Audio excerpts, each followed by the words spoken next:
Hey everyone, Lightning Eagle here, part 4. Going to continue, get us into the imagination portion of this story. So, you may think that achieving the imagination is impossible, but I think we've clarified that it's not. It really isn't. Now, the world makes you think that you shouldn't really let yourself go in that aspect. I mean, physically, don't let yourself go either, but mentally, you shouldn't let yourself go. Just imagine whatever. If it's really bad, you'll lose balance, you'll lose the power to just keep yourself in check. To keep you focused on reality, not dwell in your brain for too long, that is. Well, let's try and balance the two. Let's get wild, as they say. Picture a scale in the back of your head, one of those old-fashioned ones that you'd use to measure gold at a pawn shop or a jewelry store. Picture in one dish a cage, a tall silver cage locked with a golden giant padlock. The key is nowhere to be found. Inside lies a bird. Picture an eagle. Now make it completely black. Make its talons yellow and do the same to its beak. Now, let's strike it with lightning. I know, that seems odd. I think I can help you. Picture a ginormous storm cloud, piling higher and higher as you stare at it. Picture yourself in a vast field of tall grass, matted down by the heavy winds. You feel it against your face, but it leaves in another direction, only to return when you don't expect it. Now, look to the clouds. A flash goes off in the far distance. It lights up only a small dim point in the center of your view. A boom came down and tickled your ears. Now, there are some chills on your arm. Relax, if you can. The wind did it. Now, bring the lightning farther down the cloud with your best hand. The one you write with, or the one you fight better with, or if it's the same one, just use that one, or use both if you really don't want to pick one hand. Keep in mind you can use both, as always. It's less of a hassle then. As you move it down, spread your fingers out wide, showing your palms to the sky. Slowly touch your fingers together, preferably the ones on the same hand should touch. If not, then there's a problem, and you need help. Do this on both hands. Bend down to the ground onto one knee as if you were proposing to your bride. Slowly bring your hands down to the ground at your sides, and wait. As you bring them down, lightning escapes the giant clouds and goes to where your hands lie. As it leaves the clouds, they separate and the clouds are free. They all turn into a light shade of white, and they drift apart like the ocean waves. They drift, they move. The lightning looms around each hand for a few seconds, and then they enter your hands with a shock. It hurts you for a second, but it's easy to get used to the steady it creates. You now possess the power of lightning. Don't go striking everything, please. We're very limited on lightning supply today. And again, if you think about it, to the imagination, and that is never really limited. Now, don't clasp your hands into the lightning. Let the power move you. Feel your fingers slowly fold into your palms, but they never end up touching.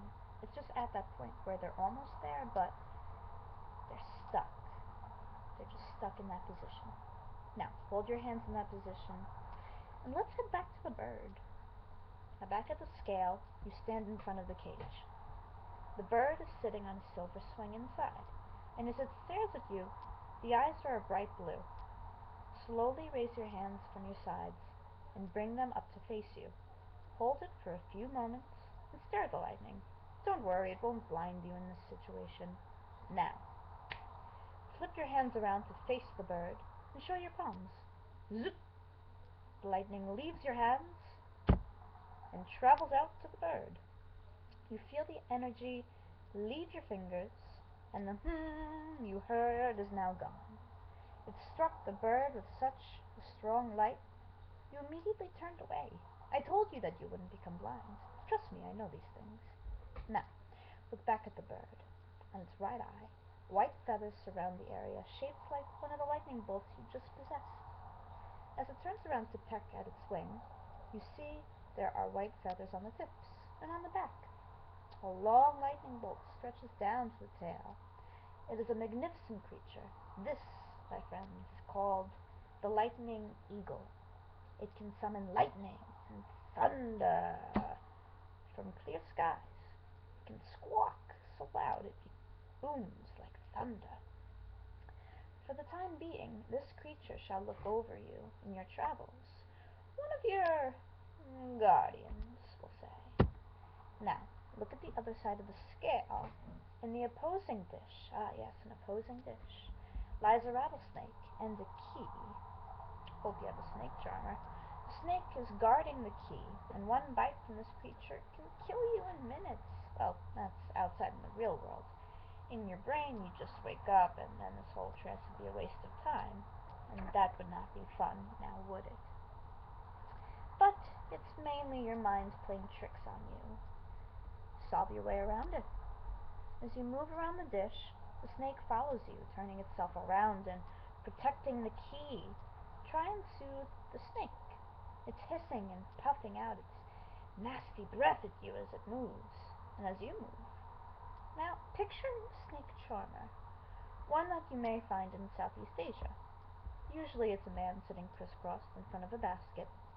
He uses a clarinet-looking instrument called a punji.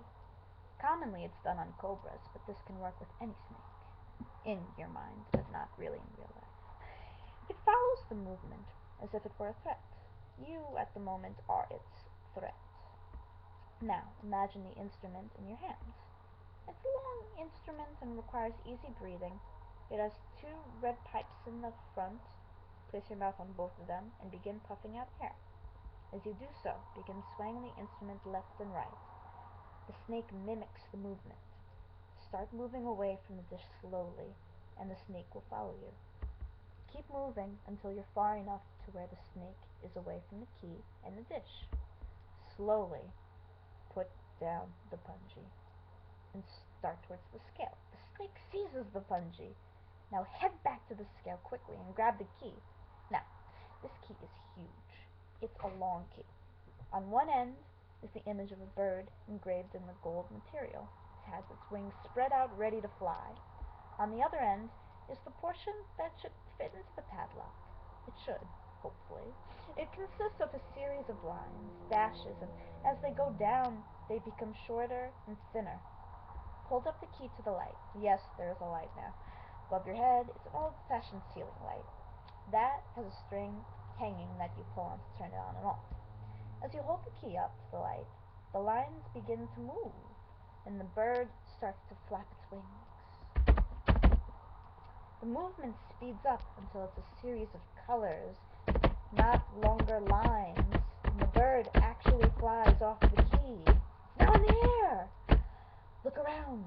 The small golden bird begins to grow as it flies around the scale. It becomes as big as the cage itself, and its wings are beating out a samba of wind and rhythm. It seems to boom all around you. It settles on the top of the cage, and in an instant becomes engraved as part of the top. Now, step onto the dish and place the key into the slot. As it enters the slot, you feel a vibration rumble through your arm. Now, turn it 2 to the right, 2 to the left, once down, 3 times upward, and then once around the whole slot clockwise. Funny lock. You hear a series of clicks as you do this, and the bars begin to move. They all turn to the right and move down to the edge of the dish. The two sides of the padlock break away. The whole cage swings open on both sides, and the key disappears.